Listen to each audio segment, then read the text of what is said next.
Welcome to our 7th episode of Thoughts in History from a Centenarian with Dale Dyer. In this episode, we'll continue to discuss Dale's combat stories during the war, the aftermath of the war over Europe and Western Germany following Germany's surrender to the Allied forces, and his final flight home over the Atlantic Ocean in a war-weary plane and the adventures that follow. This is going to be an interesting episode, so sit back and enjoy.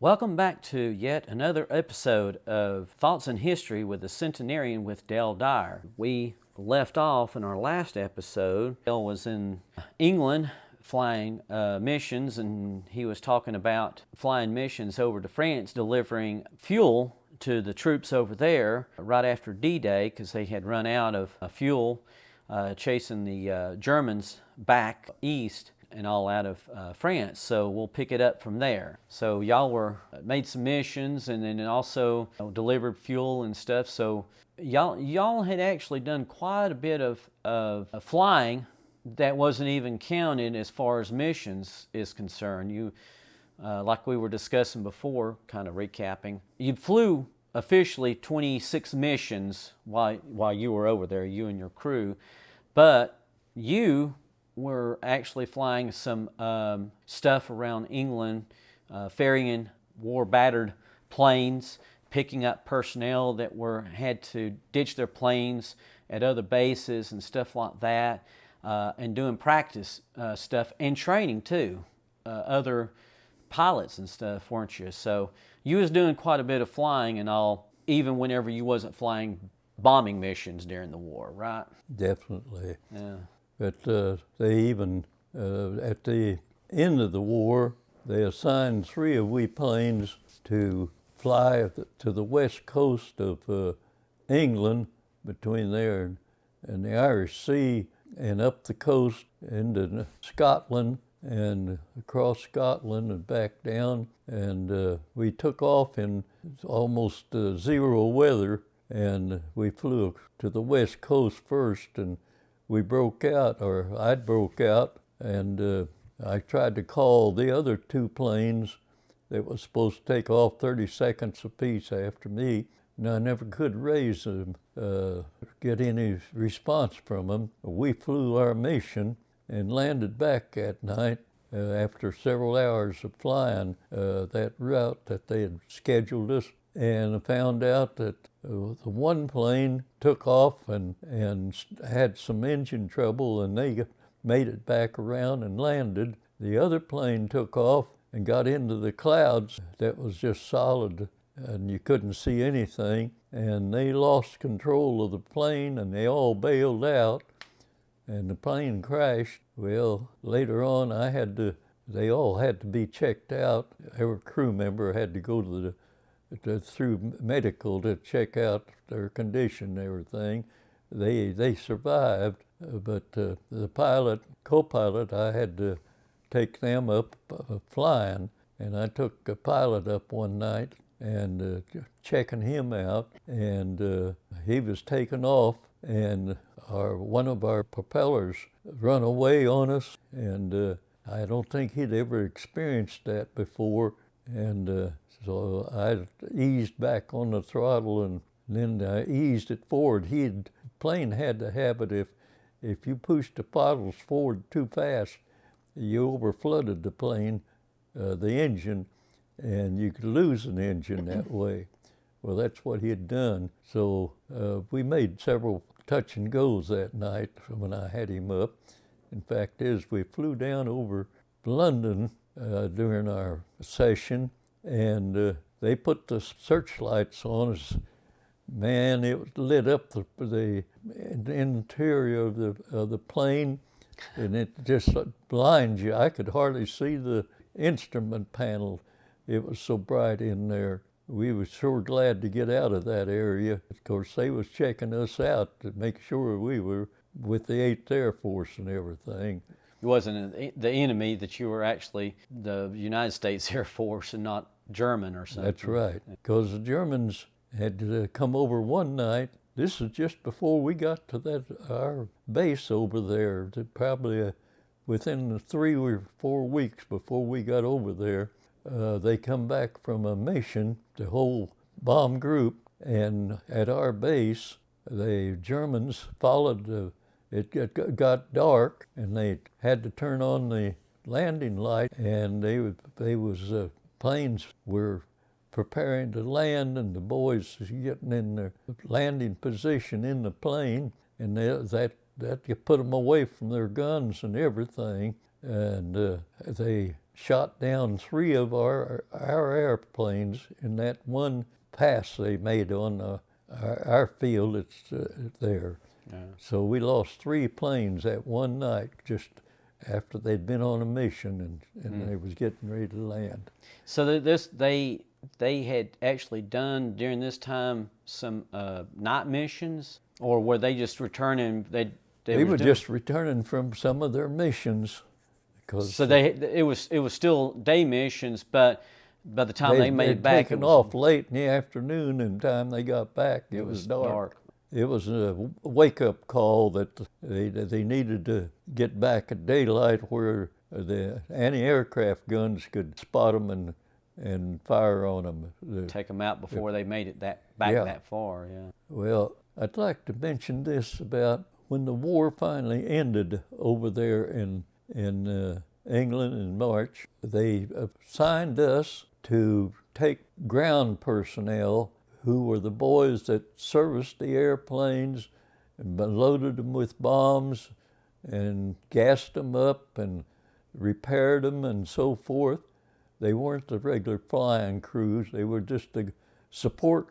It took 17 men to support every one man that was in the air to keep the airplanes in shape to fly the mission. Well, they had done so much and did a remarkable job in their positions. They wanted to let them see the damage that the bombing had done in Germany, so they loaded us up with about 20 of those ground boys, and they assigned us to go down across France, way on down and cut over to Germany on the Rhine River, and which flows north on the border between France, basically, and Germany. And we flew that route, and on southern France there, we went across. We were just flying maybe less than 1,000 feet, and a lot of times 500 feet above the ground, so they could really see the damage in the towns and the different things. So you as pilots were taking these ground crew people around and stuff, and this was after the war in May of what, 1945? 45. Okay. And it was in May that we was doing this, in 45. And we went across a field that they had used this field as a place for all the German soldiers that surrendered, and they were prisoners of war, and they must have been it looked like a mile square field, and all there was a few tents, pup tents and so forth, and they had them all corralled there, checking them out and taking the weapons away from them, and if they was not involved in any criminal activity other than fighting, they were turning them loose back to the civilian life.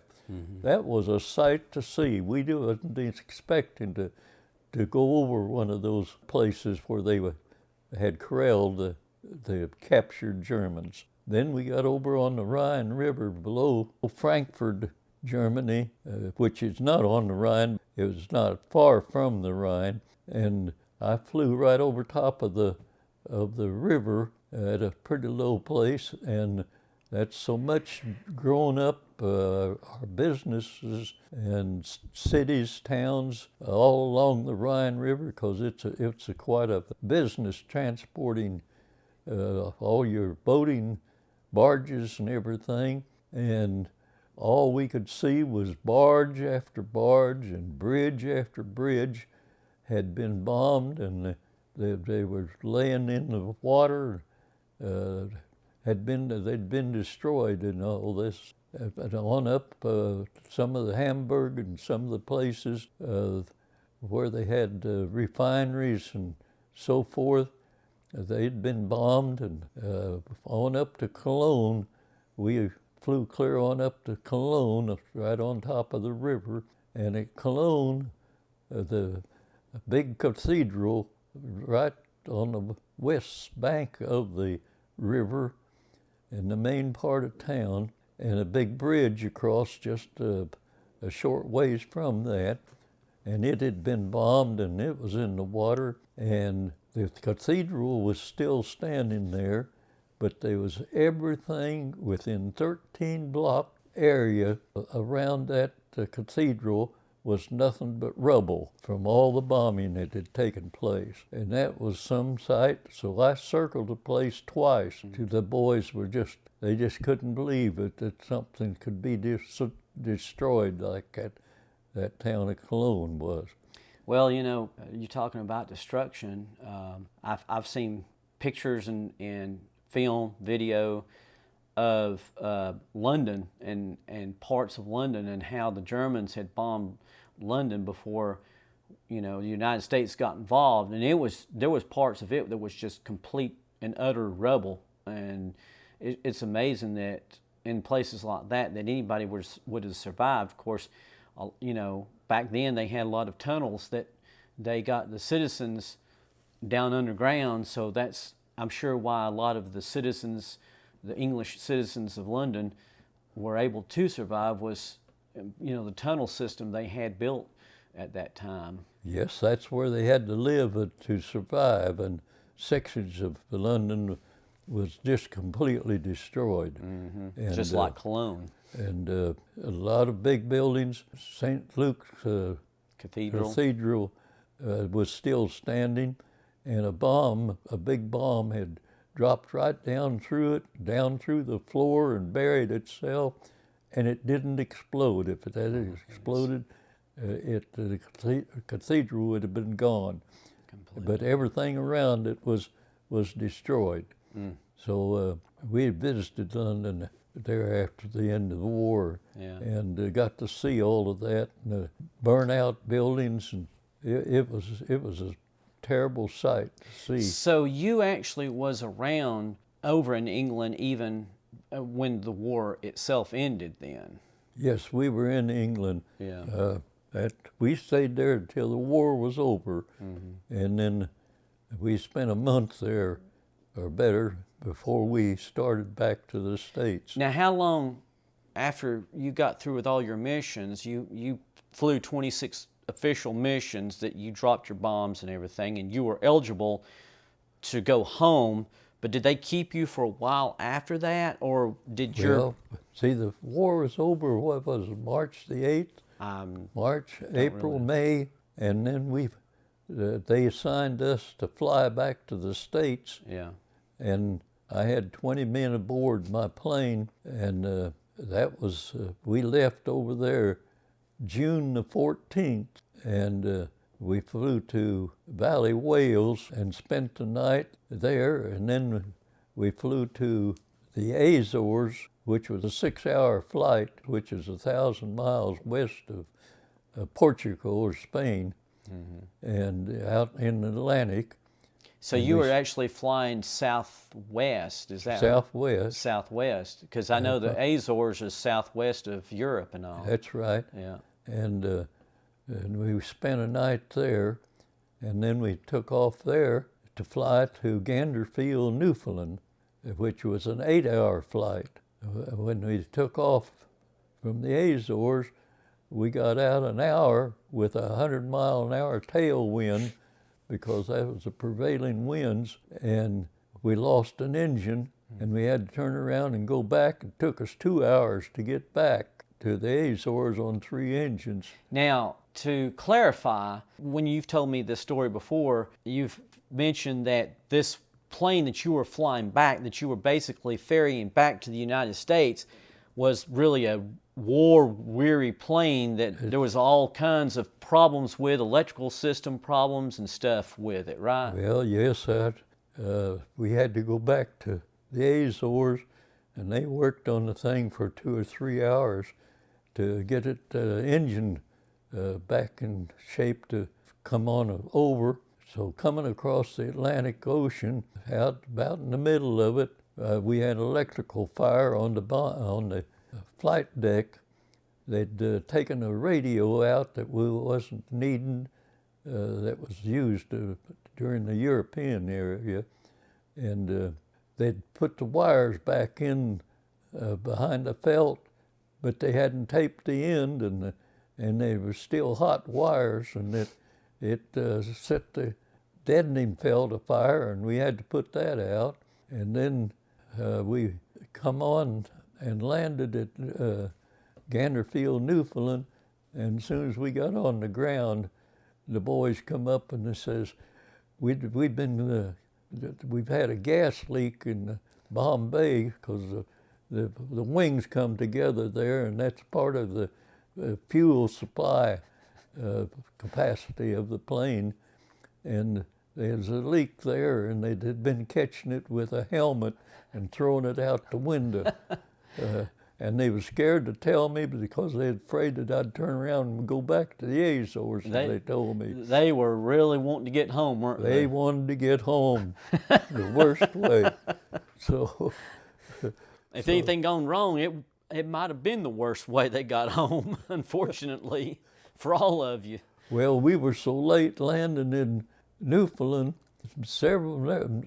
quite a number of hours that we were late, supposed to have been there, and they were putting together a search party to come and look for us. They thought we was down in the drink someplace, coming across the Atlantic. And coming across, we flew at about 10,000 feet, and we could see big icebergs that were floating from Iceland and Newfoundland, and were floating down. We first thought they was boats, and then we got to looking close at them, and it was big icebergs that was floating in the Atlantic there. When we approached Newfoundland, Ganderfield, we could see the coastline.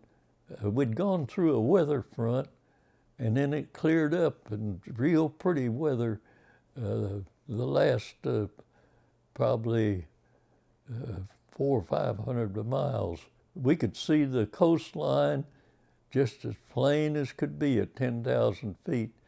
And of course we had another hour or two of flying to get into Ganderfield.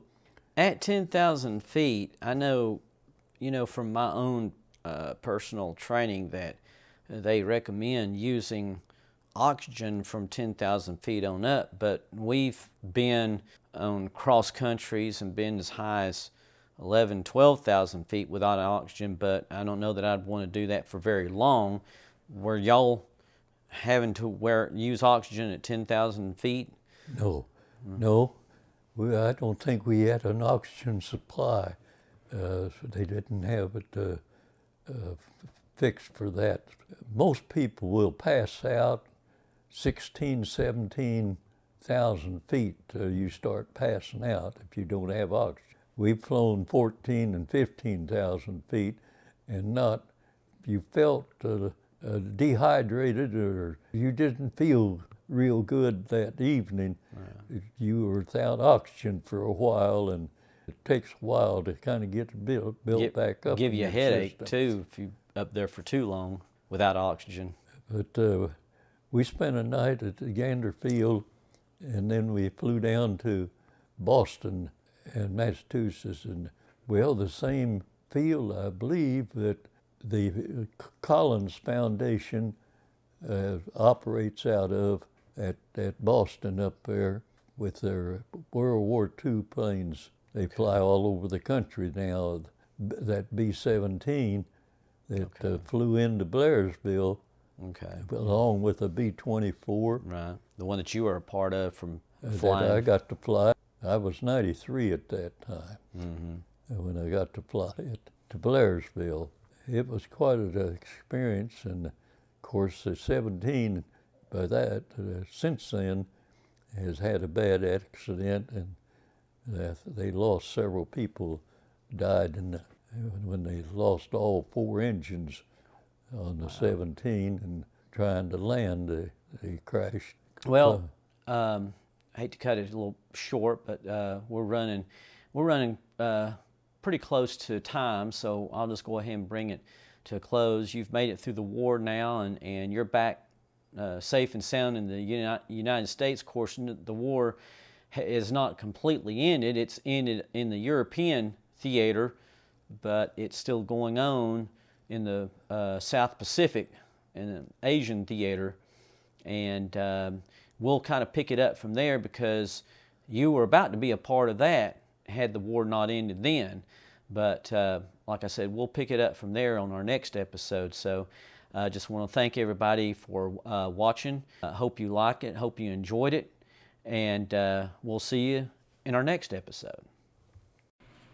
Thanks for watching, everyone. And if you enjoyed this episode, please give it a like below and consider supporting our channel by clicking on the subscribe button as well. If you have any questions or suggestions for content, please leave a comment below and we will be sure to read them. And to be notified of any new uploads, turn on notifications at the upper right hand corner of your screen, and we will see you in our next episode.